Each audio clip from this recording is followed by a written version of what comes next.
ጉዴ ያረገደላችሁኝ እናንተ ልጆች። አሁን ደግሞ ከየት ልታመጣዋት ነው? ሄርሜላ እኮ ራሷ ስታ ሆስፒታል ገብታለች። ጭራሽ ፈረንጁዬ ዛሬ ደግሞ ለሄርሜላ ቀለበት ስላደረግላት ነው።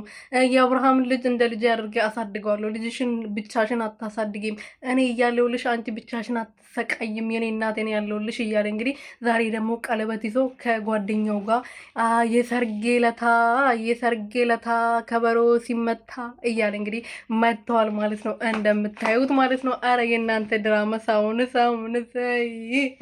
እና ማለት ነው። ሄርሜላ ያው አይ ላንተ አትገባም፣ ፈረንጁዬ ላንተ አትገባም። ላንተማ ቆንጅዬ ስነስርዓት ያላት ለራሷ ክብር ያላት ቆንጅዬ ጠንበለል የሆነች የመዳም ቅመምዬ ሴት ናት ላንተ የምትገባ ማለት ነው። እንደዚህ ዝም ብላ ልብሷን እየቀያየረች እንትን እያለች እዚህ ማሻሽ የገዳሚ የምትል ሴትማ ላንተ አትገባም እንዴ!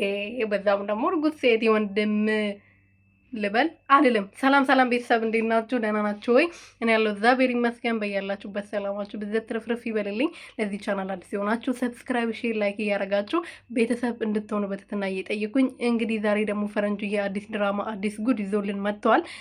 የጓደኛው ፍቅረኛ ነኝ የእሱን ልጅ አርግዣለሁ የምትል ሴት እንግዲህ ሄርሜላን ካላገባው ሞቼ ይገኛለሁ፣ እኔ ያለሷ መኖር አልችልም፣ ያለሷ ምግብ አይበላልኝም፣ ቀለበት አደርግላታለሁ፣ ልጇን እንደ ልጅ አድርጌ እንደ እንቁላል እንደ ንግስት አንከባክቤ አንቀባሬ አኖሮላቸዋለሁ ብሎ መጥተዋል። እንግዲህ አዲስ ነገር ነው እንግዲህ።